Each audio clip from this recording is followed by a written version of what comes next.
Hello, my name is Dr. Pieties and I'm the Chief Clinical Officer for Mediclinic Middle East.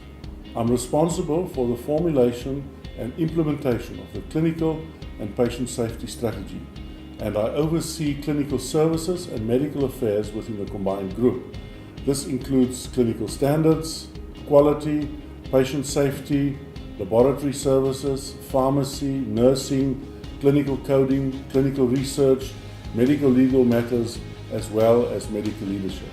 I'm supported by a senior management team of two senior corporate medical directors, Dr. Leon de Prier for Dubai and the Northern Emirates, and Dr. Zakir Khan for Abu Dhabi, Al Ain and the Western region, as well as a corporate pharmacy director, Dr. Lamia Al-Barassi, a senior corporate laboratory director, Dr. Maher Al-Alali, and a health information manager, Mr. Narendra Sampath.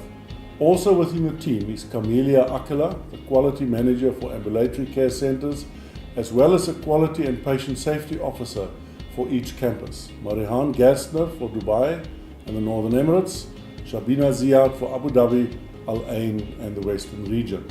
Shahida Shant is the medical legal manager for Mediclinic Middle East and is responsible for the management of all medical legal matters in the group.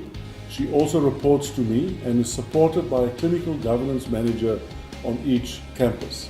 Dr. Hind for Dubai and the Northern Emirates, and Dr. Rana for Abu Dhabi, Al Ain and the Western region. Clinical research is an important focus area for the group, and Reem Yunus is the research project manager for the group, and she oversees and manages all clinical research projects for the group. Currently, we have registered 23 projects in Mediclinic Middle East.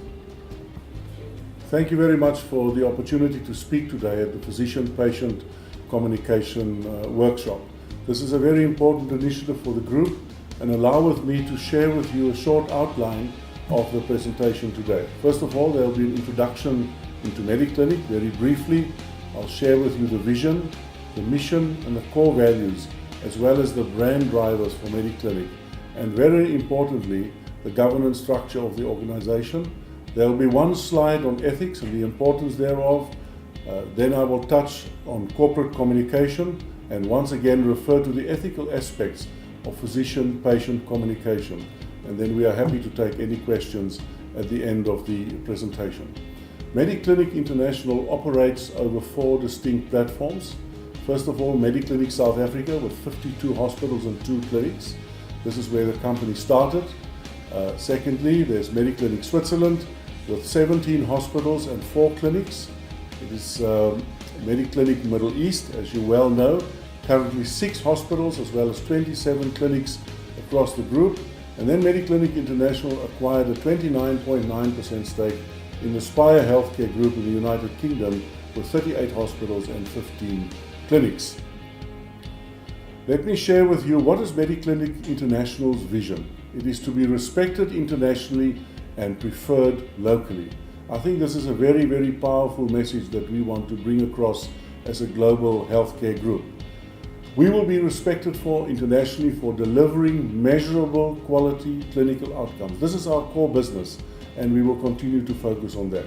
We want to continue to grow as a successful international healthcare group, and by doing so, we need to enforce good corporate governance and we need to act as a responsible corporate citizen.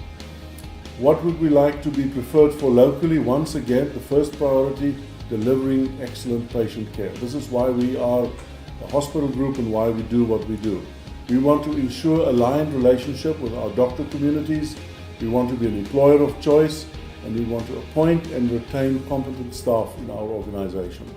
And furthermore, we need to build constructive relationships with all stakeholders to remain a valued member of this community. This is what we want to prefer for on a local basis.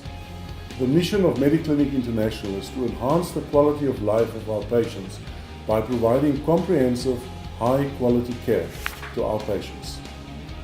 Let me refer and briefly discuss the core values of our organization. First of all, we are client-orientated, we have a team approach, we have mutual respect and trust, and we are performance-driven. This is very important that we always maintain and support these core values of Mediclinic International to be successful as an international healthcare group.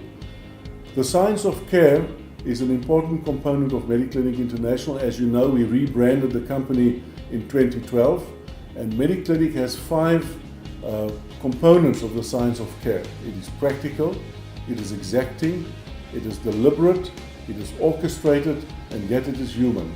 And those are the 5 aspects of the science of care that we stand for as an organization. It's important for us to understand how Mediclinic International is governed. As you are aware, Mediclinic was listed on the South African stock market, and after the Alnoor acquisition is listed on the London stock market, the London Security Exchange, with a primary listing and a secondary listing in South Africa at the moment. It is governed by a board with a chairman as well as a chief executive officer, and he's supported by independent directors as well as non-executive directors. And I specifically want to refer to the committees that supports and advises the board. There's an audit and risk subcommittee, very important. There's a disclosure subcommittee, a remuneration subcommittee, and very importantly for us, clinical performance and sustainability subcommittee. And of course, investment subcommittee as well as a nomination subcommittee. The disclosure subcommittee in terms of ethics is very important, and I will allude to that a little bit later. At Mediclinic, we are very proud of our ethical framework and the focus on business ethics in the group. Therefore, we have a clear policy, a code of business conduct and ethics that's available on the internet, and I would like to refer you to that. The key issues that are dealt with are actual or perceived conflict of interests, how to deal with outside business interests, how to receive gifts or cash sponsorships, specifically for physicians that would like to attend a conference or being sponsored a flight or accommodation to attend a conference. It's very, very important that we do not have a conflict of interest in this regard, and patients are never harmed or doctors are not incentivized for the wrong behavior.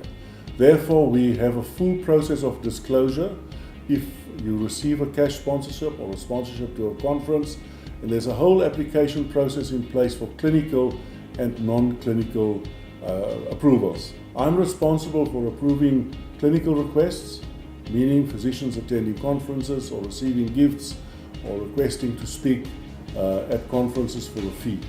And we very critically look at all these applications to ensure that we always act in the interest of the patient and ensure that we act as a responsible corporate citizen. Mediclinic as an international company has a very clear corporate communication policy.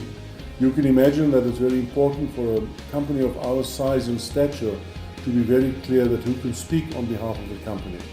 And the corporate marketing department is the only department that are allowed to make statements to the media. Certain people within the organization are authorized to speak to the media on behalf of the company and make statements to the media. And this will of course include the Chief Executive Officer, Chief Operating Officer, Chief Clinical Officer, Marketing Officer, Chief Financial Officer, as well as the General Manager for Human Capital and the Hospital Director or Clinic Manager. Nobody else is allowed to speak to the media on behalf of the company. And I think it's very important that we familiarize ourselves with this policy that is also available on the internet. Allow me to highlight a few ethical aspects of physician-patient communication. I want to re-emphasize the importance of effective communication, and we believe that is a central clinical function that cannot be delegated.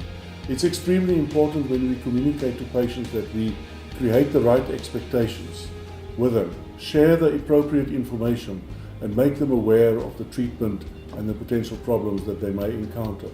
And we have found frequently that improper communication or poor communication is an important contributor to patient complaints. If we share the problems with the patients and we are honest with them if problems do occur, I think a lot of patient complaints can be avoided. In the process of patient communication, I would again like to re-emphasize the importance of patient confidentiality. Whatever procedures we undertake, whatever process of documentation we do, the way we manage patient files and talk to physicians and colleagues, please remember the importance of patient confidentiality. As you know, there's a new medical liability law being issued in the United Arab Emirates. We are all very excited about it, and it refers to the complaint process at the police. It also deals with many other issues like the end-of-life issue and do not resuscitate, etc. And at the moment we continue our current practice until we have more clarity published in the public domain so that we can exactly understand what the new scope of practice is before we will adjust that. This would refer to termination of pregnancy and many other issues that you are aware of. Dealing with people with critical illness, thinking of cancer, HIV and other diseases, re-emphasizes the importance of patient confidentiality. I think I cannot overemphasize the important aspect in this particular conditions. During the treatment of our patients, proper documentation is a key component of our success as a business. Not only for the reimbursement aspect, but from a medical legal perspective and from a patient safety perspective, proper documentation is a key success factor for us. And again, I want to re-emphasize the importance thereof. If there are 3 take-home messages of today's lecture, I would like to say once again the focus on business ethics is for Mediclinic International the #1 priority, of course together with patient safety and clinical quality. Proper documentation, proper communication with our patients, a responsibility that cannot be delegated to anybody else. If we do those things right and create the right expectation for our patients, I think it will go a long way in the success of our company in many years to come. Please enjoy the rest of the conference. I think it's extremely exciting. It's a wonderful initiative by Dr. Zaka, Dr. Rana and the team. And I think it's very important for us as a whole group to focus on effective communication with our patients from a physician perspective. Good luck and all the best. Thank you.